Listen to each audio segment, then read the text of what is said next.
everybody, and welcome to this week's live episode, or a very special, rather, live episode of Strong Style here on the Outlaw Nation channel. Ding dong, the Vince is gone. We are going to talk about Vince McMahon leaving, retiring from the WWE. We're going to talk about the Ric Flair one last match. I know something about that. And we're going to talk about WWE Raw here on this special early week episode of Strong Style. I am one of your co-hosts. I'm the Outlaw John Rocha, joined by these two wonderful gentlemen. Aaron Turner, how are you down there in Florida? Well, as Vince himself would probably say that he would like, no. Hey, he loves that song. Like, that's a shoot. Hey, goodbye to Vince. We'll talk about it. That's for sure. A day we never thought we'd see in any of our lifetimes. Chris Burns, Vince McMahon is no more, for the most part, in the WWE. Thoughts on, well, how are you doing, man? How have you been over the last few days with this news? I mean, I've been all right, man. I'm, as much as the stock owners are feeling, I'm very optimistic about the future of the big WWE. You guys think that Vince, like, looked himself in the mirror and was just like, oh, no, I'm fired. Oh, God. Possibly. I like Wolfwood 37. Hey, so did anything happen this week, guys? Yeah, something really big happened this week, and we're going to talk about it all on here on the show. And remember, the Streamlabs and SuperChats are open. We're going to be going live for about an hour and a half, depending on where the conversation takes us. So send in your Streamlabs and your SuperChats as we go along here. I'm going to pin it in the chat in just a second, but it's also up on the screen right above Aaron's head. Send in your support, send in your love. We want to hear your thoughts about Vince, and we'll put them up on the screen or read them out when you send your Streamlab and your Super Chat. So, but let's start off, Aaron. Where should we start off with first? Before we get to Vince, I know everybody wants to talk about it, so let's not talk about it. So, not yet. Not yet. First of all, we're talking about Ric Flair's last match, the Nature Boy. Who was it going to be? I'm going to run down the card here for you. It is official. It takes place this Sunday in Nashville, Tennessee at the Nashville Municipal Auditorium. You can find out all information on RicFlairsLastMatch.com. I don't know why I plugged that because they're not plugging us. Okay, so let me break down the card here. It is, in one of the opening bouts, it is Killer Cross, formerly Karrion Kross, with Scarlett versus Davey Boy Smith Jr., so a little MLW action now. We have Ren Narita versus Yu Uemura. I'm sorry if I'm pronouncing that wrong, but those guys are from New Japan Pro Wrestling. We have a Bunkhouse Battle Royal. Members to be determined. We have the Von Erichs. And no, I'm not talking about Kerry and Kevin. I'm talking about Marshall and Ross Von Erich versus them boys, the Briscoes. And then in AAA action, we have Ray Phoenix versus Bandito versus Laredo Kid versus Taurus. And then we have a little bit of a legacy match here. We have, in tag team action, Ricky and Gary Morton. Oh, my God. With Robert Gibson versus Brian Pillman Jr. and Brock Anderson with Arn Anderson. So how can you have a Jim Crockett Promotions match without the Rock and Roll and Arn Anderson? Anyway, moving on. We have Eddie Edwards and Davey Richards reuniting to form the Wolves once again, and they are going to take on Alex Shelley and Chris Sabin, better known as the Motor City Machine Guns, in a match that gets thrown around a lot, dream match, but this is a pretty damn good dream match here.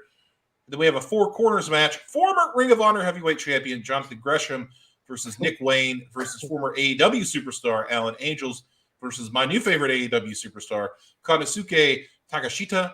Yeah. And I'm sorry if I pronounced that wrong. Also, an Impact Knockouts Championship triple threat match. Wow. Rachel Ellering, another legacy, of course, the daughter of Paul Ellering.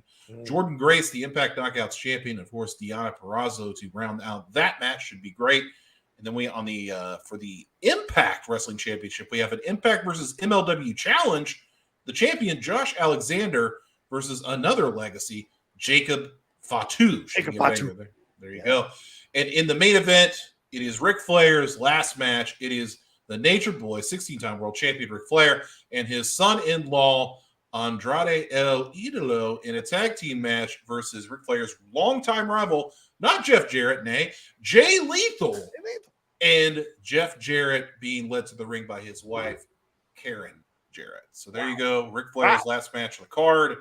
What do you think? Chris, you go, please go ahead and knock yourself out on this card. I mean, Marvel returned to San Diego Comic-Con this past weekend and announced that we were in the midst of the multiverse saga. And yes. Boy, oh boy, apparently so is Tennessee. Indeed. I mean, I'll say this. Yeah. It's a good card. It's a damn good card. Sure, there's some good matches in there. It's a really good card. It just... yeah. Aaron, you used to do a show called Best of the Rest. I did. You know, and that's kind of what this is. It's like Ric Flair's final match without it being on a WWE stage. Yeah. It just doesn't quite. You can dress it all you want. Like, if the steak is not as delicious as it should be, I don't care how much mashed potatoes and asparagus and everything else that you dress it with. It just doesn't. Does it feel as big of a deal as it should be to you guys? Like, no. Oh, no, not at all. I mean, if I'm going to give up steak, and I'm not going to go to Sizzler for my last steak, I'm going to go to a better restaurant to have a steak, and that's what it is here. And Rick, no, everyone wants the one last match to have been the match against Shawn Michaels. That's the most iconic one. He did go back and wrestle for years after that, but whatever's left of him now, him doing these practice moments with Jay Lethal and putting them on screen does not excite me. That terrible video with Jeff Jarrett and Jay Lethal and Karen Jarrett attacking him was horrifically stupid. Having Jeff Jarrett on that podcast, speaking with his co-host, and the co-host going like, why'd you do it? Why'd you do it? It's dumb. Talk about slap nuts. That fool is a fucking slap nuts for him being a part of this nonsense. Especially when the WWE, for some reason, is letting him fail upwards to be involved in the tag team championship match. Why are you involved in this nonsense in any way, shape, or form? It makes no sense to me. Lethal, I can understand, because essentially that imitation of Flair sent Lethal into the stratosphere in terms of knowledge of people knowing who he is more than any wrestling match, to be honest with you. And so it makes sense that he'd want to do something with his idol, with his mentor, maybe in a way. And it's great. But doing it here, and look, there are some great wrestlers on this card, female and male, no denying that. Yeah. But it doesn't have that kind of like, I gotta see this vibe to it. And for only $35, that tells me even more that it doesn't have that vibe of like, I've got to see this, because you pay more for the things you got to see. You pay less for the things you can be like, yeah, if I catch it, I catch it. So what do you think, Aaron, about all of this? I'm more excited for, like Chris said, for the rest than the main event. That's like my 15th favorite match on this card. Like, I would much rather see the Impact Knockouts triple threat than I would most anything on the card. Josh Alexander and Jacob Fatu is going to be a hard-hitting affair. I think that Cross and Davey Boy Smith Jr. will beat the hell out of each other. Right. But I'm also intrigued on the legacy stuff, like the Von Erichs and the Briscoes. Like, that's cool. And then you got the Rock and Roll Express. Yeah, Ricky and Kerry Morton, his son, going up against Brock Anderson and Brian Pillman Jr. So you got that kind of intrigue, but Andrade and Ric Flair, like the styles could not be any different. Yeah. That great long-time rivalry that Ric Flair had with Jeff Jarrett. Yeah, no, it doesn't exist. No. That great long-time rivalry that Jay Lethal had with Andrade. What's their issue? What's the issue? That Karen Jarrett gave him Ric Flair was gigging himself at the press conference? Like, so bad. So bad, so cheesy, so corny. I just hope Rick doesn't get hurt. That's all I hope. Yeah, I mean, yeah. Chris, go ahead. Any? I mean, yeah, that's pretty much where I'm at. It feels like just like the world's dopest house show. Damn it! Where, oh, look how cool, man! You used to get gassed up as a kid. You're going to the sports arena, and I'm like, oh, sweet! I'm going to see the Undertaker fight Hulk Hogan for the world title. Not knowing as a kid that there's not a chance this title's changing hands. And that's just kind of how I feel about most of what's going on. Like, to your point, there's not enough of a personal issue with the 4 people involved in Flair's final match that makes me care. And then everything else happening is just like, okay, that's good wrestling on paper, but out of context, what does it really mean? I just saw a Ring of Honor pay-per-view with a ton of context and not that many matches and was thoroughly entertained. I want to see Briscoe's FTR 8,000 times because of what's been established. Briscoe's and the Von Erichs? Yeah. It's a little gay. You know what I mean? Okay. It should be good. It'll be good. I'm sure it'll be good. And it's not a disrespectful thing at all, but the whole thing with pro wrestling, it's not like going to boxing and you don't know who's boxing and it's kind of like, oh, well, I just want to see a good fight, right? Pro wrestling is all about context, 100% about it. And everything here just feels like not enough sizzle. Yeah, I agree with that. So Sakatumi says the only reason I see Flair being a part of this was the payday. Let's just be honest. Oh, yeah. But then Jeremy Miller said, does Flair really need the money? Yes. Jeremy, Flair needs the money. Yeah, he's got another ex-wife. Yeah, he's got like 7,500 wives. And speaking of which, I think someone said in one of the comments here, which Ranger Donald saying, which wife does he have to pay this time? Wolf Wood saying Ric Flair is the Barbra Streisand of wrestling. That's a hell of a comparison. And what does it say? I like Jeff talking with Conrad. Rest stupid. I agree with that. Also, seeing the blade come out of Rick's wrist or whatever, the cameraman catching it was ridiculous. This is the corniest event ever, pure professional wrestling. And Vincent Zawada, for maybe the most accurate one, this is like watching the wrestler. Yeah, a little bit for sure. But it's but I think Chris had it right. The world's dopest house show. So that'd be a banger house show. Yeah, right. I agree. Yeah, it would be. So I mean, if you're gonna pay for this thing, great. But like Aaron said, I agree with Aaron. This is the 15th most interesting match on that card. Really, it's because it's gonna be a youngish man in comparison to Flair, carrying Flair essentially through the whole match, doing a bunch of suplexes, a lot of pauses, a lot of waiting around. Andrade is going to be involved, going to distract things, and then Flair pulls some moves. Does Flair win this match? Probably. No, well, does Lethal let him go over, or does Flair lose like he did against Shawn?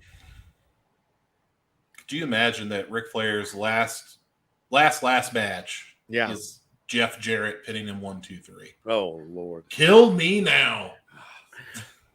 Yeah, I could see him finally making someone tap with the figure 4 because that never really happened in his career. Like it happened a couple times, but if you think about it, Flair didn't win matches with the figure 4. He put you in it, but no one ever gave up. We're gonna get all the hallmarks, dude. Flair's gonna blade. Flair's gonna low blow somebody. Yep. Flair's gonna do the Flair flop. He's gonna do the turn up in the spin up in the turnbuckle. He's going to try to dive on somebody, and they're going to throw him off the top. We're going to get all the Flair hallmarks in this match. Do you think Hogan shows up? For what? Ric Flair's last match, part 2? Ric Flair's been showing up at his karaoke events. By the way, how the mighty have fallen. He's been close to each other. Huh? They live close to each other. That's what I'm saying. He maybe go up there and support his brother in his last match, brother. Isn't this wild? This is our first taste of AEW versus WWE. It's right. Jeff Jarrett and Andrade.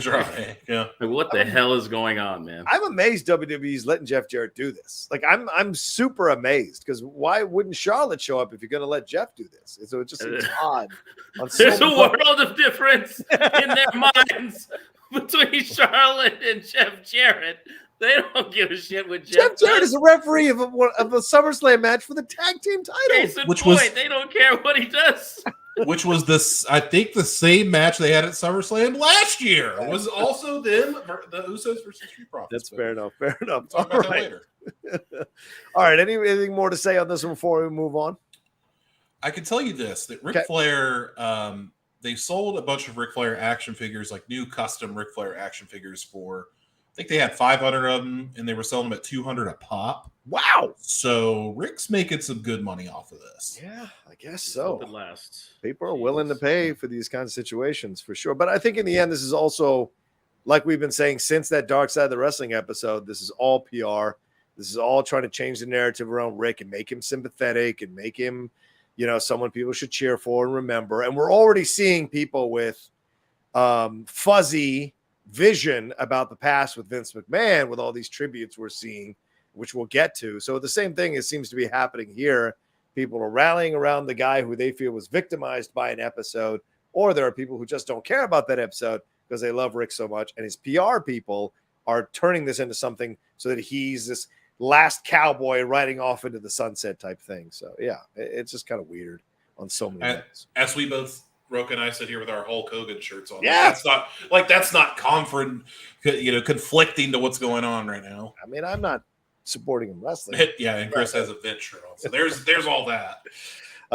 Anyway, all right, so let's move on. We got 106 of you watching right now. Thank you so much. Already off the bat, please hit that like button on this video as we go along. We're getting into Vince McMahon now, so hit those likes. Get us up over 100 likes as soon as possible, and send in your Streamlabs and Super Chats. We want to hear your thoughts on the Vince McMahon situation. So, Aaron, without further ado, let's take it away. All right. WWE Chief Vince McMahon has retired amid sexual misconduct allegations. Let's make no bones about it. That's why he retired. This wasn't part of the plan. Just a couple notes here. Stephanie will take over as co-CEO of WWE along with Nick Khan. Triple H is now head of talent relations and creative. Vince McMahon purchased Capital Wrestling from his father back in 1982 for $1 million and built the WWE that we know today. Brock Lesnar, did he walk out of SmackDown after all of this? And then let me go ahead and read some statements from Vince that he put out that he definitely didn't write, and then we'll talk more about it. Vince did not mention the allegations, but he did release a statement that said that he has the deepest appreciation and admiration for our generations of fans all over the world. Our global audience can take comfort in knowing WWE will continue to entertain you with the same fervor, dedication, and passion as always. My personal thanks to our community and business partners, shareholders, and board of directors for their guidance and support through the years. Then, now, forever, together. So all of that was Vince's statement on leaving the company. He also just threw up a tweet at 4:30 on a Friday. Yeah. It was just like, I'm out. And I think a lot of people didn't think it was real. I know I didn't. I was like, this isn't real. Someone got hacked. And then it kept coming out. I was stunned because, like we said, I never thought I'd see the day. I thought that you would have to scrape Vince McMahon's dead carcass out of his office chair to get him to stop. And the fact that it's happened it's kind of like I feel like I have some kind of PTSD about it. Like it doesn't feel real. Yeah. And I don't know how I feel about it. I have very conflicting opinions on that. So it's a landmark moment in the history of the wrestling business. Like, Cornette was talking about it on his podcast. He said, like, outside of like Dwayne Johnson, The Rock now, like as part of global like presence, is Vince McMahon not number 2? And like number 2 most recognizable person in the entire wrestling industry? He might be even number 1 at this point. I would say number 1. When you think of pro wrestling, think of Vince. You don't think, as much as we like Tony Khan, like we don't think of Tony Khan right away. We think of Vince because Vince has always been there. Vince is pro wrestling. So a lot of conflicting opinions. I'll go into it more once we kind of roundtable here, but I just want to get that out. Yeah, and it's confusing because you wonder if someone in their 20s or 30s feels the same way as those of us who are a little bit older, like, because we grew up with Vince being the face of the company. We talk about Hogan, we talk about The Rock, Stone Cold, Triple H, what have you, Roman Reigns nowadays, but Vince has always been seen as the essential default face of the WWE.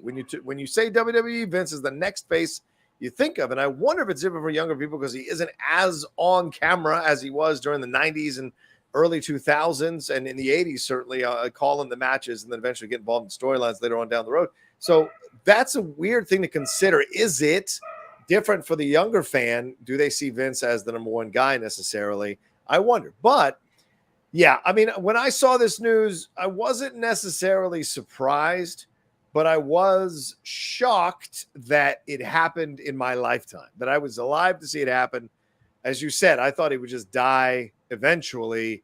never giving up control. And I think the more the reports were coming out, he just realized this is the way to go. His daughter went out there and cried some tears to try to generate sympathy for him. And it's $12.9 million that were paid out without the board knowing. So this is, you could argue, this is a felony, what he did. There are possible crimes that he committed here that if the board and the company wanted to go after Vince to recoup that money or to put him in jail, they might have some legal grounds to explore here, depending on the contracts and what's written in the contracts here. But it's a very ignominious way to go out. You know, we're getting Flair going out in a terrible final match here. And it's ironic that Flair lasts just that little bit longer than Vince in the business. And then but this is such a terrible ending for a man who achieved such incredible greatness with a brand. Yes, we're going to talk about the more nefarious stuff, the more ugly side of Vince McMahon, but what he was able to do here in building this brand up, stealing those stars from other territories, putting this thing together, having a vision for WrestleMania, mortgaging his house, I think, or whatever, for WrestleMania to make it happen, finding Hulk Hogan, finding all these stars, and essentially creating a cottage industry around professional wrestling that was not there to the level that it is now or was in the 80s and 90s and 2000s. It's an incredible thing that he accomplished. But sadly, there are also these other uglier parts of his personality, uglier parts of his history. And of course, the reasons why he's going out is so small that you just feel so let down that this is the way he's going out. Not over some corporate battle for control of the company and he lost out in some legal wrangling in the courtroom. It's because he couldn't keep his pecker in his pants and he wanted to have sex with these women who worked for him. And that is, and pay them out behind the board's back. And that is such a shitty way, a non-manly way to go out, that it's unfortunate that this is the way it's happening. Chris, what were your reactions to the tweets, to the news? And yes, dumping it at 4:30 is the classic way of trying to brush it under the rug. But I don't know how they thought they'd get away with that with Vince McMahon, for God's sakes. So what did you think about this whole situation and the news? You either die the hero or you live long enough to be the villain. And Hey! Oh, it's true. Vince, oh Vince, you silly bastard, to quote Stone Cold Steve Austin. I mean, I was much like you guys in disbelief when I saw the tweet. It's like, you know, I'm investigating. I'm looking at that Twitter handle. You know what I mean? I'm looking at the old tweet. I'm like, no. Somebody made a dummy account and they fooled us. Everybody's, you know, everyone's had a good laugh. And then I start texting. And I'm texting everyone I know in that organization. Yeah. And they are telling me that it is chaos and everyone is running around like a chicken with their head cut off. And it is as real gets. And then it was immediate feelings of conflict. Yeah. Of this man who has provided. It's kind of like what we talked about with Benoit, I think, last week. Where it's like, there's so much that I'm thankful to Vince McMahon for. And then on the other hand, so much I'm disgusted by. Yeah. And it's like, and both things are 100% true and 100% real. And so it's like, it's such a personal thing of how you compartmentalize the person versus the art or the entertainment or whatever, you know, he's provided with you, you know.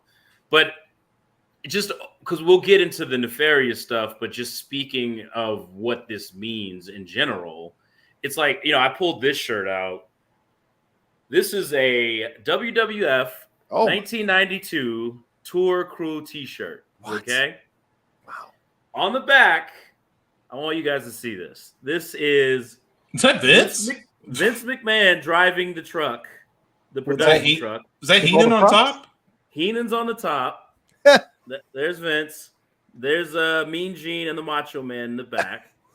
This is the only WWF t-shirt with Bobby the Brain Heenan on it, which seems bananas. Crazy. It's crazy. But the only other one with Vince McMahon besides the one that I have on currently. Yeah. And it's like, but yeah, I thought that shirt was apropos because in 40 years, no other human being has driven the truck and led WWE. Yeah. 40 freaking years. I mean, we are in uncharted territory here. Yes. Complete uncharted territory. There's so much that the fans have speculated about what will happen when he's gone. You know, all it's going to take is for Vince to leave and for Triple H and Stephanie to take over for it to get better. Well, here it is. Yeah. Here it is. And we're going to see it happen. And, you know, it's God, it still doesn't like all the way feel like his influence is always going to be looming, of course. Yes. Yeah. But it's going to take a while to get used to this. Like, absolutely going to take a while. And to your point, John, like about the younger fans, and do they have the same connection to Vince? I mean, when No Chance in Hell drops, they all pop just like the rest of us. You're absolutely right. They go back and watch the old stuff. You're absolutely right. That's a great point. Yeah. You know, he's made it such a thing where his creation of the WWE Network, another thing that made WWE such a ubiquitous thing in the lives of wrestling fans, that man, this means a lot to everybody. And you know, I mean, this may be. I've been trying to think of what is a bigger wrestling news story ever, literally ever, that I can think of. I can't think of one. I think Benoit is the only thing that comes close. I think Benoit, because that crossed over from just the wrestling into the mainstream. It sparked all these special investigative reports about steroids, about CTE, about the pro wrestling business. Dark Side of the Ring did a 2-part documentary just last year about the Benoit thing. It still lingers. Gianna Perazzo recently, right? Jordan Grace recently got in trouble for talking about the Benoit thing. It's still a sore subject all these years later. And, you know, Ray on Raw wanted to mention Benoit and couldn't. He mentioned everyone else around Benoit but Benoit, and that there's reasons for that. And so that, I think that's the biggest thing close to this, but this dwarfs everything, to be honest with you, because he's the number one guy. And just I want to reiterate this just a little bit more about this situation, because this is not just, hey, he paid out some money to some women and it sucks he got caught, you know, cheating. And it's really weird. That family must exist in a whole nother, that is very reminiscent of the Trump family, whatever their morals or ethics are. Yeah, it's really confusing, because Stephanie was crying for a dad who has cheated on her mom multiple times, paid out these women, slept with subordinates. Any self-respecting woman would not appreciate a man using their power to influence or intimidate or try to seduce women who work for him for their sexual satisfaction. That's a really fucked up thing. And so it's like, family or not, your morals and principles need to apply across the board. And so I find it really weird. And I mean, of course, every family is their own business, still it's weird. And I can judge it from the outside. But you look at it, it's $14.6 million in unrecorded expenses going back to 2019. The company will have to restate the results of the years of 2019, 2020, and 2021, and the first quarter of 2022 to reflect the, quote, unrecorded expenses that were or will be paid by McMahon personally. They have received and may receive in the future regulatory, investigative, and enforcement inquiries, subpoenas, or demands arising from, related to, or in connection with these matters. That's the filing they made with the Securities and Exchange Commission. And they have to restate their results here, which had a revenue of $328 million, up 23.3% from the period a year ago. So what's the real deal with the amount of money that they made here? So this is all some fascinating financial stuff. Aside from the morality of it all, he has put the company in a little bit of a precarious position, depending on what oversight agencies want to come down and explore this and punish the WWE financially. Yes, the stock has not gone down. In fact, it rose, but that doesn't mean there aren't penalties coming and financial punishments coming from these oversight committees if they choose to explore it. And And we talked about you guys have talked about the indiscretions of Vince McMahon. Like, I'm not here to defend them. Yeah. I think what's interesting is we talked about it in text before the show. Like, AEW, I know we're talking about Vince, but AEW is in such a unique position right now. Like, WWE has never been more vulnerable. WWE has never been more chaotic. Yeah. WWE has never had like worse PR. Never. Maybe it's the Benoit stuff, but like really bad PR right now. Like, this is the time where they should be like put every good thing they have, they should be putting it for. Anybody got a good idea? Let's run with it. Like, this, not only will it boost, hopefully WWE, we'll talk about Raw, but like hopefully this will give a boost to AEW as well. And we can, get some good wrestling on TV and be entertained. But I think about what CM Punk said. Remember CM Punk at the pipe bomb? He said this company will be much better off when Vince McMahon's dead. He's like, well, it'll be taken over by his idiotic daughter and his stupid son-in-law or something like that. So there you got his doofus son-in-law. So 11 years ago, that's what he said. Look at CM Punk. But yeah, I think a lot of people right away thought, well, Vince is gone. Everything's going to change. We're going to have NXT on Raw and SmackDown. It's going to be great. Tommaso Ciampa is going to be the undisputed champion. And Johnny Gargano is going to come back. And Bray Wyatt's going to come back. It's going to be great. And I think there's a good chance of some of that happening. I think that you look at a guy like an Adam Cole, or you look at a guy like a Keith Lee, and you look at a guy like Kyle O'Reilly. Yeah. And you say to yourself, like, shit, now Vince is gone. He doesn't want to make me a manager. I don't have to manage Keith Lee anymore. No more fucking Bearcat Keith Lee now that Triple H is running the show. Shit. Like, what did I do? Did I make a mistake? We'll find out. And like, how is that going to change the mind of free agents, potential free agents? MJF, like, how does that change? Does that change MJF? Does this take Cody down a peg? Because Vince wanted Cody to be that John Cena type guy that they could rely on. Yeah. Cody's out. We have a new management change. Does Triple H like pull Cody aside and he's like, listen, that throne business. And then he like kind of holds that grudge over Cody. I don't know. Possible. But I think it's a really interesting time in the wrestling business. It's insane. Like, does this help WWE in the long run? Do they stop their strategy of this isn't wrestling, this isn't wrestling, this is Hollywood? Right. Like, you know what I'm saying? Like, they want actors. Do they go back to that? Or are we actually going to see wrestling in WWE again? Yeah. World Wrestling Entertainment. They're actually going to say wrestler. And they're going to say like title belts and stuff like that. Belt again. On Raw. Yeah, I popped. I was like, whoa. There you go. So like, what is going to happen? I think that's the genuine intrigue. And it makes me like, I love Vince. Vince is synonymous. Like, when you think wrestling, you think Vince. When you think WWE, you think Vince. It's like when you think of the Chicago Bulls. What's the first thing that pops to your head? Of course. Jordan. Lakers, Kobe, they have many other good players as well. Yeah, but like, the Yankees, Derek Jeter, Babe Ruth, all that. Right. Like, he's synonymous with a brand. It's so crazy to think that. But I want to hear what you guys have to say. But it's so the whole landscape has changed, and I don't know if everybody feels it just yet, but it's crazy. Well, somebody said it, Chris. 2022 has been the craziest year in pro wrestling, and we're not even into the fall yet. We're still in summer, dude. So there is possibly more madness to come.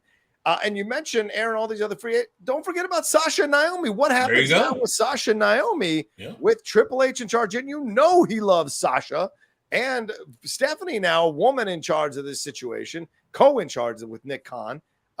Chris, what are your thoughts on it as you're thinking about all of this and what might be happening here behind the scenes with the WWE? Well, a few things. As we celebrate Triple H's ascension, Stephanie's and Nick Khan's taking over the reins of the business side of things, it can't be understated enough. It can't be overstated enough. Vince McMahon is still the majority shareholder in the company. Yes. He stepped down from his active roles in it, but he still owns it. That cannot go unsaid in any of these discussions. So at the end of the day, if he ever wants to pull rank and have a decision made, he can still do it. Right. So that's one thing. Two, there's still some remnants of his regime that are in very prominent positions. Right. Kevin Dunn. Kevin Dunn is still the executive producer. Yeah. Raw was still full of shaky cam. Quick cut nonsense. You know what I mean? The entire episode. Bruce Pritchard, who is the notorious Vince McMahon yes man. Yeah. Also there still, you know what I mean, in a position of power. I'm hearing things about Heyman maybe getting Laurinaitis' old job and starting to contribute to creative again, because I guess him and Stephanie are on good terms these days. But until that element, this always happens. When there's new CEOs of big Fortune 500 companies, they clean house.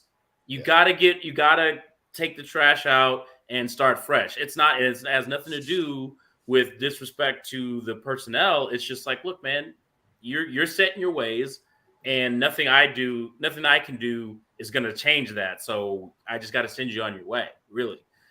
And so, go ahead, John. No. Finish your points, Chris, please. So until that happens, I'm not expecting like this monumental shift in the way that WWE does their business. And then, but yeah, the main interesting thing is, if you're talent right now, and you're just like, oh my God, this is the greatest gift that could have been given if you're talent, because now it's like the one thing that was the big albatross about going to WWE, which was, well, how are they going to use me? What are they going to do with my push? What is creative going to look like? I'm not going to have a say in what I do. They don't care about wrestling. That is gone. Yeah. That element is gone. You know what I mean? And so, and Monday Night Raw going to TV 14, that's got to be attractive to somebody like an MJF. Oh, I can go there and get loose on the microphone on Monday Night Raw in front of 2 million people, as opposed to the 700,000 or whatever that watch AEW. You know what I mean? It's like, it is so damn interesting. And then we all got so excited about the Forbidden Door, situation with AEW. You think Triple H has opposition to working with other companies and stuff like that? I don't think he does. Yeah. He's the one who brought us all the New Japan guys, and the AAA guys and the CMLL guys to wrestle in WWE. He's obviously a fan of wrestling around the world. Who knows what could happen? You know what I'm saying? So it's just like, that is the most exciting thing about everything. Yeah. And this is, look, Aaron put the great thumbnail, created the great, shout out to Aaron for that thumbnail. It is Game of Thrones right now, because this move here by the company, this move by Vince to retire, and Stephanie had been sent home. Whatever the reasons were, there were rumors of that she wasn't good at her job, wasn't bringing in business, whatever. Stephanie is now co-CEO with essentially what a lot of people think, playfully or honestly, the little finger of the situation here, Nick Khan. Did Nick Khan make this all happen? And if he did, how the hell is he going to get along with Stephanie McMahon? If Stephanie McMahon loves her father as much as she claims to love him, no, she does. But was she part of this? Did Nick Khan know he could do the things that he was doing because he knew eventually this is the way it would go, and Vince would essentially be forced to retire at some point? Did he play the long game here, and Stephanie would go along with it because Stephanie's quest for power, thirst for power is there, and now she's in this position? Triple H is exactly where he needs to be, the head of creative, and so he can determine the direction of the wrestlers and the storylines and all this stuff going forward. Yes, Vince is a majority shareholder for now, but I imagine the board is going to have meetings and find ways, legally or otherwise, to have Vince kind of give that up so they can move forward and move past the Vince McMahon era. So I wonder how much of the machinations, political machinations behind the scenes, are going to yield positive results and are going to yield some really hard feelings between the characters involved in all of this. And now the rumors or the feelings or the thoughts that Triple H would show up at AEW are dead now. If there was even a 1% chance of it happening, it has been extinguished by this move here and by what's happened by the retirement of Vince McMahon. So it has changed the landscape across the board in professional wrestling for sure. And I think Chris brings up excellent points. There could be different wrestlers showing up. There could be different agreements made between companies that we have never seen before, different promotional sponsorships, different moves being made. And I wonder now, this idea of selling the WWE now goes out the window completely, and it's a reinvigorated a company that wants to take back what has been theirs for so long and starts to kick the shit out of AEW, Ring of Honor, and Impact at the same time by the moves that they're making. You know, there's a great line in When We Were Kings. This African man is being talked about. He's being interviewed about the Muhammad Ali George Foreman fight, and says that when Muhammad Ali knocked out George Foreman, it was like a sleeping elephant. You can do whatever you want around a sleeping elephant, but when he wakes up, he tramples everything he sees. And in essence, the WWE has been a bit of a sleeping elephant. And if they're awake now with Triple H and Stephanie and Nick Khan and other people being moved out, like Kevin Dunn possibly being moved out and Pritchard being moved out, and that's a whole new regime that it has a more younger approach, a more in-tune approach to what people want in the world of professional wrestling, they're going to stomp everything in sight. And that should scare the shit out of everybody, including Tony Khan. I think something else is interesting. Chris made the point. You know who fired Bruce Pritchard last time he got fired? Stephanie McMahon. You know who doesn't really care for Bruce Pritchard? Stephanie McMahon. That old guard has to go. Kevin Dunn, Bucky Beaver, whatever you want to, Bugs Bunny, whatever you want to call him. He's got to go. Yeah. You got to go. And Stephanie, like, yes, she and Nick Khan are co-CEOs, but Stephanie is kind of like the one calling the shots. Right. While Nick Khan is staying like with the board and stuff. Yeah, they're both co-CEOs, but other than that, I just think that, and let me say this, like Triple H, I don't think that Triple H is going to come in and just like everything's going to be wonderful. Right. I think it's going to be better because it can't get any fucking worse. So, and I say this, I have confidence in Triple H because Triple H brought me back to wrestling. Like NXT brought me back to wrestling. Like I was gone for years. Like I didn't care. And then NXT brought me back. And then I got into the main roster stuff. And so I will always be linked to Triple H for that. And I love NXT. But think about it right now. Like WWE, like the big guy that they're pushing for the future, not Roman Reigns or anything, but like for the future is Austin Theory or Theory. Right. Where did he come from? He came from Evolve. You know who got him from Evolve? Triple H. Yeah, so your biggest boon is Triple H. The guy that brought the Ultimate Warrior back for the Hall of Fame, brought back Bruno Sammartino, convinced Drew McIntyre that he would be better off, not traveling the world and coming back through NXT and he's going to be world champion one day. Triple H fucking did that. Yeah. So I have confidence in Triple H. I know people are skeptical because like, oh, you can't do the same. NXT didn't have big numbers. Well, it wasn't supposed to. It was on the network at the time. Yeah. And yes, they eventually went live, but now it's a completely different thing. It's dead. It's gone. It's something else. This could be massive. Like it just the cult. Sometimes you need a cultural shift. CM Punk says this a lot too. And I'm quoting CM Punk again, but he says what WWE always needed was a culture change, not necessarily different people here, different people there.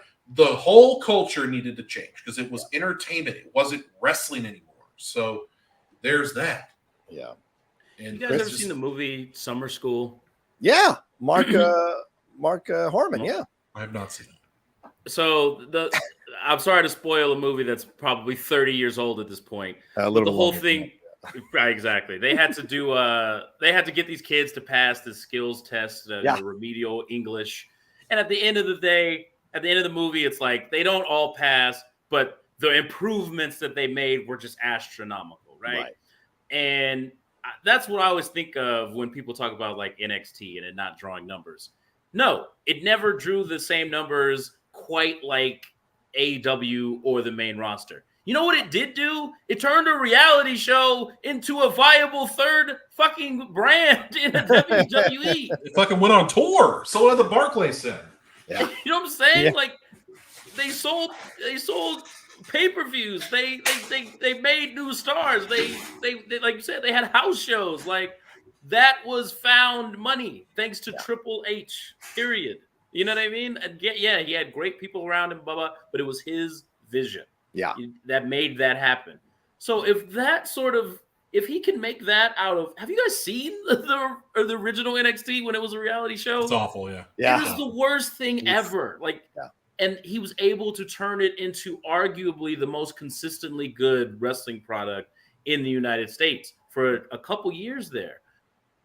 You got to think, with given the tools at his disposal now with the main roster, that and that's all we're looking for, just improvements or just even addition by subtraction. Yeah. I know we'll get into Raw, but the biggest change I noticed on Raw is that while it was still a garden variety episode, nothing fucking dumb happened. You know what I'm saying? For once, yeah. There wasn't anything that was just like, oh my God, that was so stupid. Why would they do that?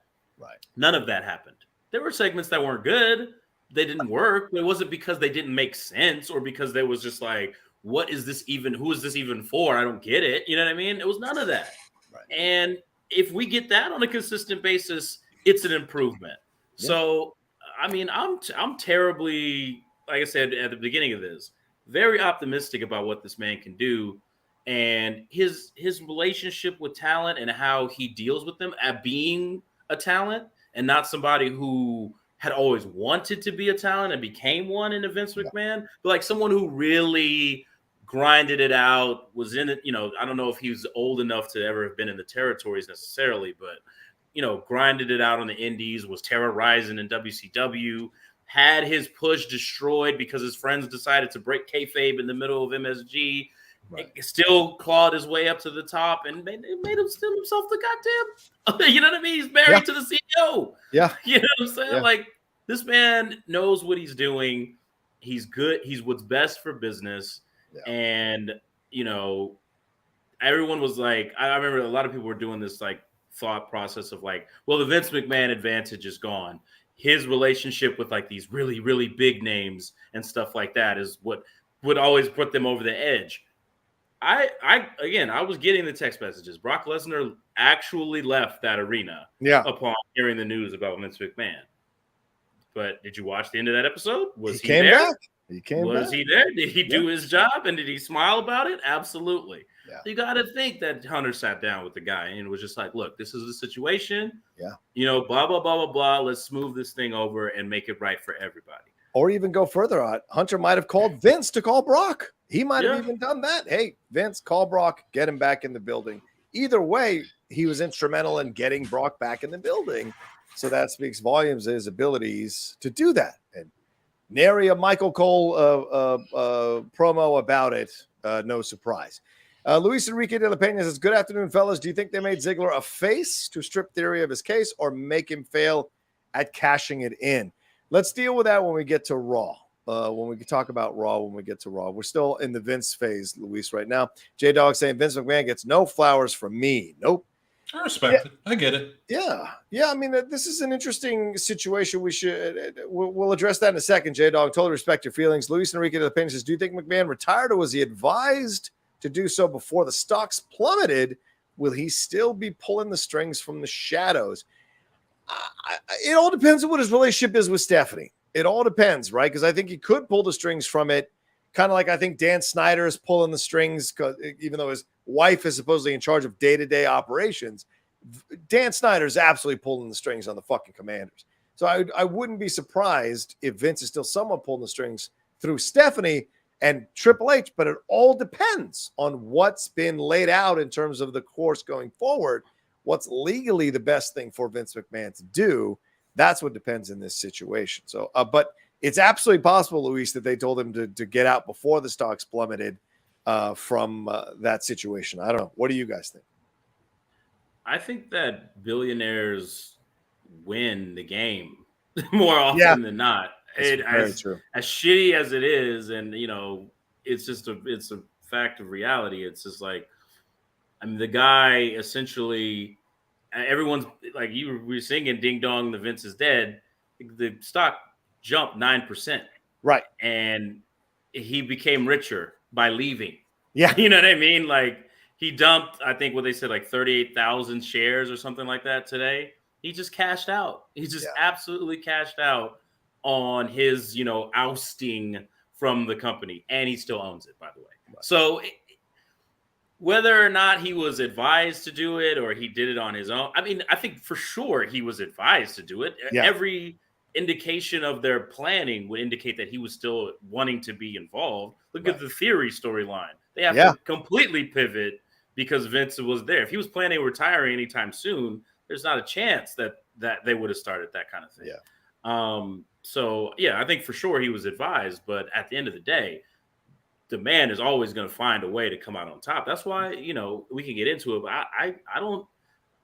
They could find him guilty of a bunch of shit. I don't know if he's going to go down the river for it. I just don't know. Fair enough. Any thoughts on this, Aaron? That's what I'm saying. Like, yes, Vince McMahon did these things and has all these allegations, but at the end of the day, what did Vince lose? A high stress, fucking job that runs your entire life, and now you don't have to do that anymore, and you're still rich as you were yesterday, even richer in some respects. Yeah, fuck, what an awful thing. You know what I mean? Like, but that's it. Like, that's like Chris said, like, the house always wins. You know what I mean? In these situations, like, same thing with, I mean, we don't need to get political, but same thing with former presidents. Like, they just keep living off of this stuff that it's crazy. Dude. They achieve a certain level of Teflon ship, so to speak. Teflon Don. That's always been Vince. Yeah, and nothing and everything that happens around them. They have enough lawyers, they have enough money, they have enough connections to somehow finagle their way out of these situations, or people step down, or get fired, or it's just weird how it seems to always happen to these billionaires, So it's just strange. Chris Taylor saying 2022 has been the craziest year in pro wrestling. You could argue that for sure. We got 157 of you all watching us right now. Please hit that like button, for God's sakes. We're still only at 35 or 53 likes. Hit that like button. Move your mouse over there just for 2 seconds and hit a thumbs up on this video. Ranger Donald says, even with Vince still the majority, does this make a better look for a sale in the future? Oh, I think the for sale signs have been taken down, in my opinion. Yeah, I think so. What do you guys think? What if the long con, like, we talked about this a lot, right? Like, what's the end game? Like, are they selling? Like, what is the end game now? Yeah. What if, but seriously, like, let's think about it. What if the end game was that Vince knew this shit was coming, and he was like, I gotta get me Nick Khan. Well, the investigation has been going on for months. It doesn't just happen yesterday, right? Exactly. So this whole point, Aaron. Nick Khan started, I think, in 2019. So, like, what if Vince, the master manipulator, Vince McMahon, who Cornette said Vince McMahon and Donald Trump are the same, except for Vince McMahon is smarter, and that's terrifying. So, So Vince McMahon, like, what if the long con was Vince was like, they're gonna think I'm selling, but I'm really just getting the fuck out. Yeah. Like, oh my God. Making his money. What's the incentive to sell at this point? Right. No. You got none. Like I said, we're in uncharted waters. Who knows what heights it could reach now? Like you said, there's nothing. The restrictor belt is off the engine. Right. You know what I'm saying? They could go as fast as they want to go. And they got the guy in place who's been bringing them all these outside sponsorships and making them more money and things of that nature. The big knock on Vince has never been, is he a genius or not? Of course he is. He's just out of touch. And now that element's gone. So the heights that it could go are untold. There's no reason to hand that to somebody who's an outside person who doesn't know how to capitalize on it. Especially without WWE at least trying it in-house for a while. That doesn't make any sense. Yeah. He's essentially the Godfather now and handing it over to Michael. He's essentially that, sitting back and having orange slices playing with his grandson. That's what it is. Haskell 420 says, well, who would each of you want on the creative team? Regal. Paul Heyman. Regal. Yeah. Regal's, I see, in the fantasy world. Just in a fantasy world. Because, I mean, this is never going to be our thing. So, Regal. I would bring Jimmy Jacobs back. Jimmy Jacobs came up with the Chris Jericho list and some other stuff like that. So I'd bring him back too. Paul Heyman for sure. I guess on the talent side, maybe Cebulski. Like, what is that guy even doing right now? Enjoying the Evolve buyout. That's what he's doing. He's like, fucking millions. If I was Triple H to fuck with Tony Khan, I'd go poach Rocky right now. I'd go poach him right now and be like, hey, I took one of your best guys right out from under you. I paid him more. And that's your shot right there. Boom. You know, it could be possible. In terms of Corny. talent relations. Oh my God, Cornette in the Polar Bear says corny. I don't think that way. would ever happen, but I hear you. Luis Enrique de Pena says, what's more feasible of happening? The Rock as a business partner, or they sell the WWE? It's a good question. Someone in their chat saying The Rock doesn't have $4.5 billion. He doesn't have to have $4.5 billion. A bank can give him $4.5 billion to invest in the company because they believe in The Rock as a leader of companies. If the XFL is successful, The Rock will have bought himself years of money from banks to be given to him to start companies or to run companies. So him getting $4.5 billion to run the WWE if the XFL is successful is not out of the realm possibility at all. So yeah, what do you guys think will happen?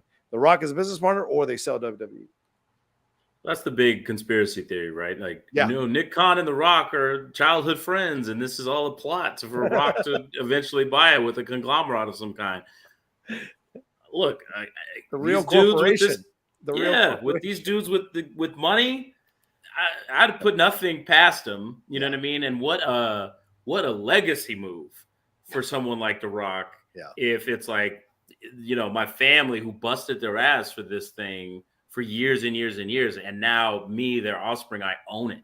Yeah. Like, that would be just like an unbelievable thing. And so I'm sure it's crossed his mind. That's, I think, 100% sure. And I think that's the only way that could work with him as a business partner if he was an owner of some kind. I don't think they would just get into bed with him just cause. Yeah. I could see him on the board as a business partner. The Rock? Yeah. Triple H. His hubris will not allow Dwayne Johnson to fucking own WWE. It'll never happen. I see people in the chat saying that Christian Harloff should go back to WWE. Guys, to be fair, I have a better chance of beating Roman Reigns this fucking weekend than Christian Harloff does to go back to WWE. Give me a fucking break. Oh, yeah, that's my answer. I want me on the creative team. Yeah, Chris is bringing Bullet Club to WWE finally. Let's go. Jay White in the WWE. Oh, my. Did we forget one coda to this whole Vince McMahon thing? Go ahead, man. 25 years later, Vince screwed Vince. Vince screwed Vince. He screwed Owen. Screwed himself. Vince did screw Vince. You know, Martha Hart sat down in like that nice cozy recliner by a fire, poured herself a nice fucking Merlot, and played like some soft music and was like, "Fuck you, Vince," and just like chilled out. Probably smoked a blunt. I don't know if that's what they do, doctor. Maybe not. With a big, large portrait of Owen above the fireplace. Yeah, just smiling ear to ear. Yeah. With Vince gone, is there a world where Triple H can convince her to get Owen in the Hall of Fame finally? That's possible. Who knows? Ooh, that's Triple H had nothing to do with what happened to Owen. It could be that he's the one to kind of bridge that. I never thought I'd see Bret Hart back in the WWE, and they found a way to make that happen, or the Ultimate Warrior back in the WWE, and they found a way to make that happen. Hell, even Hogan, who it seemingly burnt his bridge with Vince. Bruno and Warrior are the ones that I think of, like, their relationships were so shitty. Yeah. And Triple H mended those fences. Kind of nuts that happened. Yeah. Orlando Orego says, hello, all. Y'all talk about Raw the next day? Not yet. Triple H is about to bring back fans. LOL. We will absolutely get into Raw, Orlando. Be patient. We'll definitely get there. Alex Tornai says, I have a feeling that there's more news that will eventually come to light down the road. The way in which he retired seemed rushed, and that could indicate that more of his antics will become public. Oh, yeah. For sure. I think that was I think that's the subtext to the actual retirement. It was like, cool. When the news first dropped and the articles were coming, he showed up on television. Yes. You know what I'm saying? Twice for no reason other than to welcome everyone and basically say, we're all in this together, right? Yeah. You guys love me, right? Blah, blah, blah. And then, no. It's once you're staring down the barrel of the gun, it's time to let it go. It's time to let go of the reins and get the hell out of Dodge. And, you even see with the way that the WWE handled it. Yeah. Rey Mysterio's 20-year celebration was longer and more heartfelt than Vince McMahon's farewell. Yeah. You know what I'm saying? Like, they had to get it over with. Okay, we addressed it. Fine. He's gone. Bye. Right. Like, this is not a great situation. You know what I'm saying? It is not good. Even though, like I said, I don't think he's going to take a fall. Yeah. Tony Mumra says, who plays Vince in the inevitable biopic? Hugh Jackman? I have the perfect actor for this, and I've thought about it for a long time. Go ahead. Well, I mean, I guess it depends on time period, but I think like rise of like Attitude Era to now. Yeah. Christopher McDonald. If you don't know who Christopher McDonald is, he played Shooter McGavin in Happy Gilmore. He was in Ballers. He essentially played Jerry Jones in Ballers. I like that. I think that he's got enough gravitas and bravado to where he could be like the Vince that we know, like the rough and grumble Vince, but he can also be like the fun Vince and stuff like that. So I think he would be perfect. John Hamm for young Vince would be great. I think that would be amazing if they could do that. He wasn't that good looking. Let's get fucking clear. Well, I mean, you can ugly him up if you want to. Let's not go insane. Fair enough. Let's hit some of these Streamlabs and then we'll give our final thoughts on this topic here with Vince. Christian Ramos, Vince McMahon is done because more news keeps coming out, and this is going to be the feds. This is going to the feds at this point. If I was Vince and I'm trying to leave something for my family, I'm stepping down, not to hurt the stocks and the sponsorships. Vince like Weinstein is over with. You guys agree? Yeah, absolutely. Yeah. That's why he did what he did. The stock rose, cashed out a little bit. Yep. Stepped out of the scene. Yeah, it's here. You got this just so that someone is left. Here you go. Yeah. Again, Vince is the Teflon Don, man. Yeah. There is a good possibility that nothing happens, and Vince just skates, and in a couple years, like we just kind of forget about it. I mean, it's very possible. In a couple years, he comes back.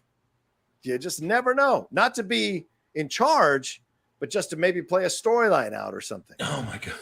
As Darth Sidious with like all the needles and stuff in him, like in the Rise of Skywalker. Is that how he's coming back? They already made him a part of the story on Raw when Reigns said to Theory, "Your daddy's not here to back you up anymore." They already made him a part of the story. He wrestled at WrestleMania this year.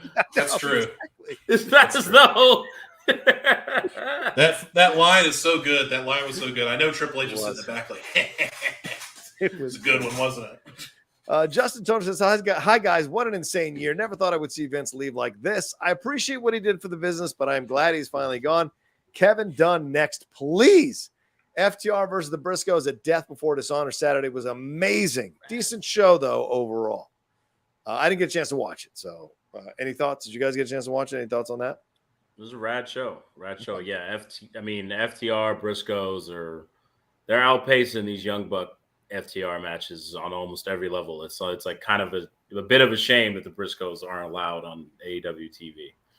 But it made me excited for what what Tony plans to do with Ring of Honor. If he can figure out how to delegate some of these responsibilities, good Lord. And not piss off his champions like Jonathan Gresham. Go ahead. What I'm saying. I just wanted to be a fly on the wall when Jonathan Gresham apparently cussed out Tony Khan. I just wanted to see what that was like. You knew something was wrong when Gresham made his entrance. He didn't have his robe on. He didn't have the mask on. He came out in like a t-shirt and was just like, it was so visible. I remember I texted people like, what the fuck is going on? And then that story came out.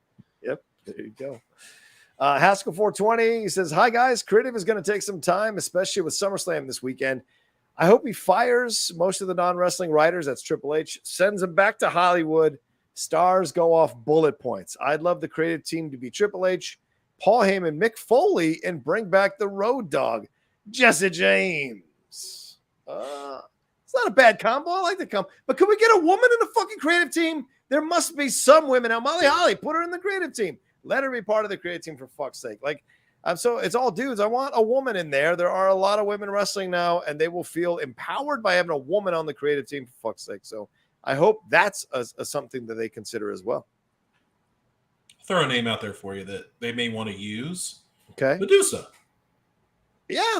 Why not? Use her on creative or something like that. Like, they do need a buffer because you can't just be like, it happens a lot in movies. Like you see movies from female parts from the male gaze. Like this is always from the male gaze, right? So yeah, I just want to see somebody that oversees the women's division that is female, that understands how females talk and how females interact with each other. That would be good. Yeah. And not Stephanie, because Stephanie. No. Stephanie's been quite happy seeing women being treated in certain ways or being put in certain storylines. So don't think that Stephanie is somehow the buffer or the safe zone for women wrestlers. We've seen what she can do sometimes to these female wrestlers. So all right, well, let's wrap up this section of the conversation. We're going on almost an hour talking about Vince. Of course, we'll go over 2 hours talking about Vince, but what are your final thoughts as you think about the legacy of Vince McMahon now, the way he's gone out? And when you think about all the other stuff that's been involved and surrounded and swirled around him, from the steroid stuff to Jimmy Snuka, to cheating on his wife, to treating some of these wrestlers in terrible ways, putting them through some of the stuff that he put them through, the Kiss My Ass Club, all these things that Vince, kind of put forward and put some of the wrestlers through, along with also being there to constantly help Jeff Hardy, constantly help Scott Hall, constantly help other people, other wrestlers try to recuperate, try to get through their own substance abuse issues or their anger issues. Certainly Randy Orton has given Vince his flowers for years about how he helped him. So it's a conflicting thing to think about Vince McMahon. There are so many levels. So what do you guys think about him as you think about him overall and his legacy there? If he's actually really done and he's not pulling, a Mark Henry retirement situation, if he's actually really done, what is your final thoughts on Vince McMahon here and his legacy? I'd have to say angel to some, devil to others. I think that's good. And I just think that it was again, without Vince McMahon, we don't get WrestleMania. True. But WrestleMania marked the death of the territories. True. Vince McMahon, but then again, he killed the territories, but he gave money to ECW and to other smaller independent promotions, and he helped them keep their talent and cultivate, a future for pro wrestling. Yeah. Vince McMahon has driven a bunch of wrestlers by putting them through too much to substance abuse and bad family lives and things like that. But he also put millions of dollars in their pockets. Yeah. It's just he's got to be one of the most polarizing figures, damn wrestling, pop culture in general. He is a Walt Disney. He is a Stan Lee. He is all these things. Yeah. And with just as much darkness as there is light to the man. And one day we are going to get a fascinating retrospective of this individual, who, literally came from the trailer parks in North Carolina. Yeah. With an absentee father who was running this empire in New York, wanting to be a performer, is denied that, but allowed to come work for his dad's company, ends up owning it, and ends up owning the entire wrestling industry. Yeah. That is just and all the weirdness and craziness that you get from a guy like Vince McMahon, I think that backstory sums it. Let you know how you got there for sure. And then falls at his own hands, by his own hands. Exactly. Yeah. Exactly. Aaron? Macbeth, man. Yeah. That's a great point. Bruce is stealing my gimmick in the chat. Truly, who's the greatest showman? It's Vince. It's not P.T. Barnum. Vince McMahon was the carnival barker. He's oh, you want to see a guy that's a trash man? Here's Duke the Dumpster Drose. You need a guy named fucking Mantar? I've got that too. Hockey player? You got it. You need a Brooklyn hobo tough guy? I got him. You need some bushwhackers from wherever? I got him. He's that fucking guy. Yeah. And I to quote another movie, I feel like Doc Brown when he fucking bumped his head and he's talking to Marty and he's oh, and who's the president in your time? Ronald Reagan. Ronald Reagan, the actor? I just feel the world is upside down. I woke up on the planet of the apes. It's just what? Vince doesn't run WWE? Vince isn't a part of WWE? What the fuck is going on? Because it's been that way my whole life. Our whole lives, right? Yeah. Essentially. Oh, yeah. So it's Vince McMahon, it's funny that Vince McMahon started off as, like Chris said, North Carolina, didn't know his dad till I think he was 12, I think is when they actually knew each other. Graduated from East Carolina, like a smaller school. Like, he didn't go to Brown like Stephanie. So, like, this story is wild that he became the titan of industry, and his favorite wrestler was Dr. Jerry Graham. All of that. And he did. He really was P.T. Barnum, though, too. Like, he had a giant. He had Andre the Giant. Like, he had all these toys that he played with and did some terrible shit, too. And it's all in there. And it's like, there is no perfect person. And Vince McMahon's another example. There's almost no great creator, owner of anything, of any company, of any world-changing situation. There isn't. They all have their flaws. Elon Musk stuff is coming out like crazy. People used to worship at the altar of Elon Musk. People used to worship at the altar of Steve Jobs. And then you find out all this stuff that's going on behind the scenes, and it kind of tarnishes it, right? You find out all this stuff. And Vince, at the beginning, Vince is my childhood. I watched WWE, WWF rather, as it was at that time.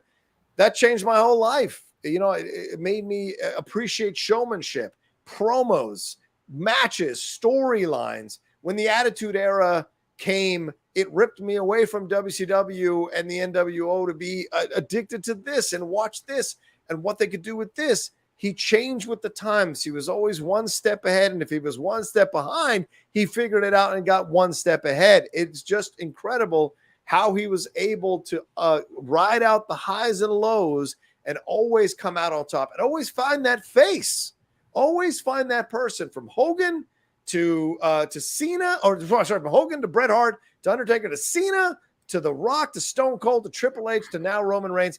He is to Becky. He's always found that person that has been able to fill that void, and it's because wrestlers are drawn to that flame, man. They are drawn to showcase their wares in the grandest stage of them all, in the biggest company of them all, and Vince was the big reason for that. Is the massive, maybe number one reason for that happening. They wanted to impress Vince McMahon. So many of them speak about Vince like he's a surrogate father. So many of them say that in their conversations, in their interviews, that he was essentially a surrogate father that gave them the opportunity, and they wanted to please him and do well, even if they were frustrated, even if they're mad at the storylines, they still wanted to find a way to make it work. And that's what worked for him. And now we're transitioning to a new place. And it's going to be so interesting to see how this alliance works with Nick Khan and Stephanie and Triple H.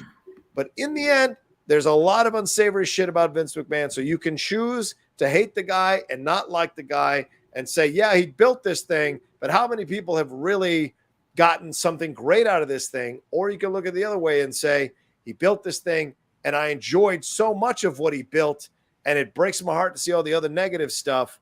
But I'm going to try to focus on the positive and go forward with the fact that he did bring me a lot of memories that I will always cherish, whether it was sitting down with my boys at a bar to pay money to watch a pay-per-view back in Florida State in Tallahassee, or if it was hanging out with my boys there in El Segundo and hanging out in Marina Del Rey and watching it, getting high and watching WrestleManias with my boys there as well. Those memories, those feelings are stuff that I cherish. Watching WrestleMania by myself when the NWO came out to challenge DX. I never thought in my fucking life I would see that. Vince was a part of that. So much. Hogan changed my life. Hogan made me get in the gym and start working out. Hogan made me, stop being a fatty and get in that gym and lift some weights. That was Hogan. So there is so much of the WWE that is tied into my life. The Rock is maybe my number one idol. And it was because of what he did first in the WWE under Vince's tutelage and under Vince's guidance that led me to become such a massive fan of him in the long run. So for all the negative stuff, and I totally respect and understand it and agree and will absolutely call it out, I have to also give him his props for all the positive stuff that came out of his time in control of the WWE. And look, the best thing you can say about somebody is you leave something better than when you found it. And he sure as hell is leaving the WWE better than when he founded it, in essence. and when he took it over from his dad. So that deserves its props. That deserves its flowers for sure. So there you go. All right. Is that good? Are we good to move on? Anything more you guys want to say? Strange days. Fair enough. Can't wait to see what's next. Yeah. And speaking of what's next, let's jump into Raw here and wrap up the show talking about WWE Raw that happened last night. Aaron, you want to run us through those matchups? Yes, sir. I'll give us the rundown. The new era of Monday Night Raw opened with Logan Paul and The Miz brawling. I was like, what the fuck? But then the Bloodline makes an appearance. Roman Reigns, the Usos, and the Wise Man, Paul Heyman, of course. And they are interrupted by Theory. And then Theory makes a speech and then is challenged by Drew McIntyre over from SmackDown. And he beat Theory by DQ, which then made McIntyre and Lashley take on Sheamus and Theory after some interference and shenanigans. Lashley submitted Theory with help from Dolph Ziggler to get the win. Rey Mysterio gives a speech on his 20 years, which led to being interrupted by the Judgment Day, Finn Balor and Damian Priest, and the Mysterios defeated the Judgment Day of Balor and Priest. Rhea Ripley returned, showed up, and got in the face of Rey Mysterio's young daughter, Aaliyah, probably coming back for some Buddy Murphy stuff. And she helped Balor and Priest beat up the Mysterios to end that segment. Bianca and Becky Lynch had a hell of a brawl when the earrings came off. You knew it was time for business. Alexa Bliss defeated Doudrop. Talk about that in a minute. Maurice interrupts Logan Paul, and then Paul was jumped by The Miz and Tommaso Ciampa.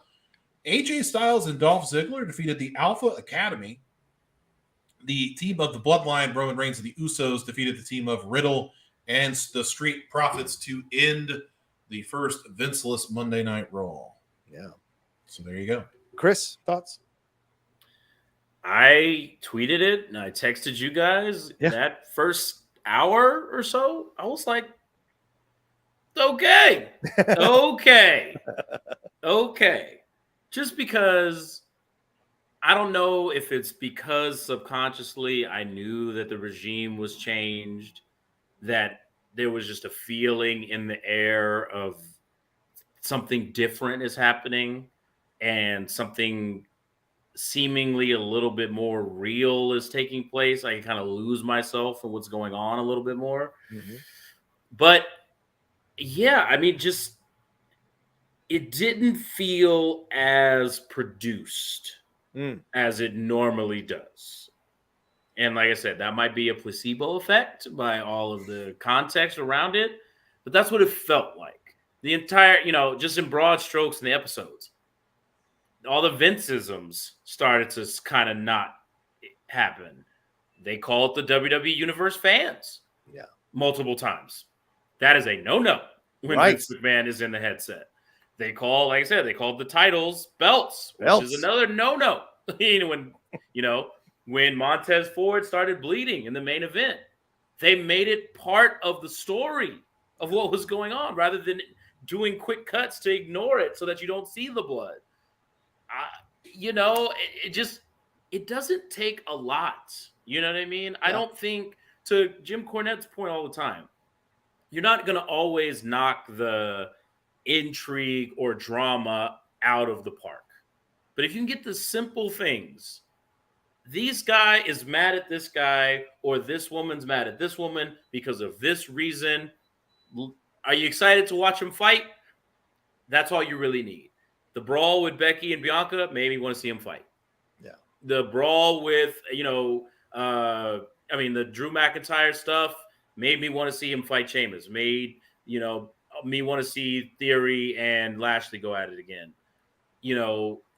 Everything that happened in the main event and in the first segment made me intrigued about what's Theory going to do about the Money in the Bank now that he's been thrashed by the Bloodline. Yeah.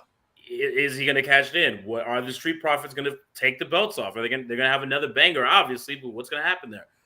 It doesn't take a lot.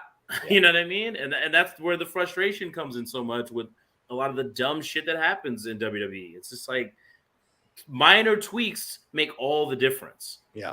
The only segment I really didn't enjoy in Raw was the Miz Logan Paul segment. Yeah. And that's purely from a philosophical thing. Logan Paul is not a babyface. Yeah. Try as you might, he can cut the babyface promo, talk shit about the Miz. Dog, they're booing you. They don't like you. You're naturally unlikable. Embrace it. Just like you did at WrestleMania. Embrace it. Run with it. You'll be a lot more successful that way. And then, if you know anything about wrestling, the more over you are as a heel, the more over you will be when you eventually turn babyface. Same thing they're doing with Roman Reigns right now. So it's just like, and then Maurice, I don't know what she was doing in that segment. It's her second language, guys. Come on. But overall, look, like I said, it was kind of a run of the mill as far as our story is concerned. I get it. There's a pay-per-view this weekend. You can't exactly pivot super hard. You know what I mean? Not in this kind of chaos. Right. It was one thing when the one flight didn't make it back from Saudi Arabia and they had to do the whole NXT invasion angle because there just weren't wrestlers there. You know what I mean? But you can't always hotshot stuff like that. And like I said, there's a plan in place. There's still a lot in flux. Vince, is just out the door. You don't know what the hell's going on with Brock necessarily. Pritchard's still there. Dunn is still there. There's a lot to be sorted out.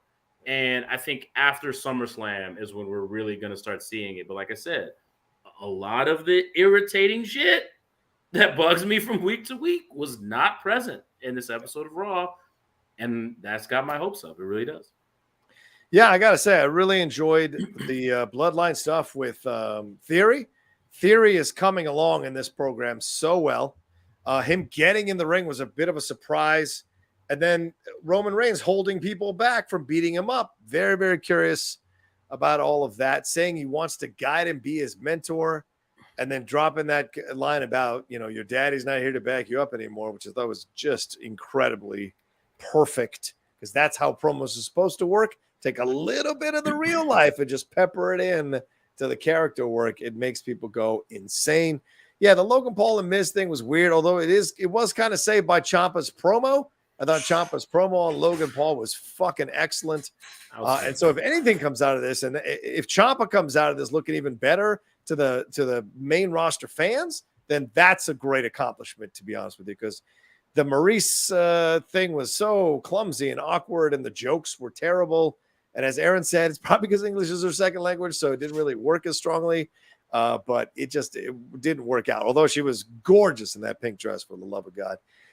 But yeah, overall, it just didn't 100% work because I agree with you. It's conflicting things because Miz is slightly more of a face than Logan Paul is, and that should tell you something as well. McIntyre getting the win over Theory didn't really mean much, but Theory getting face stomped by Rollins was awesome. Like I thought, okay, here we go, and Rollins coming out getting in Reigns' face, kind of letting you know that thing is still not over.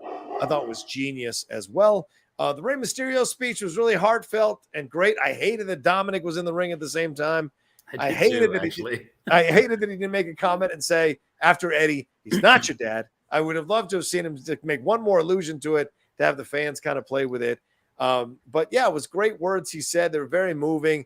And then when he went backstage, those vignettes are tough. Those vignettes are tough because they're all faking it, jumping up and down and celebrating. A Patron. I never thought you'd be allowed to do a shot on television. Like, that's TV 14, I guess. But then Rhea pushing Dominic out of the way. That Dominic getting dispatched so quickly makes me believe that Dominic is going to turn on Rey and be a part of Judgment Day and maybe set this whole thing up because he's jealous of Rey. He's tired of being Rey's shadow. That old nugget, I'm sure, might get used as well. Let's see. The Bianca Becky Lynch thing was fun as hell.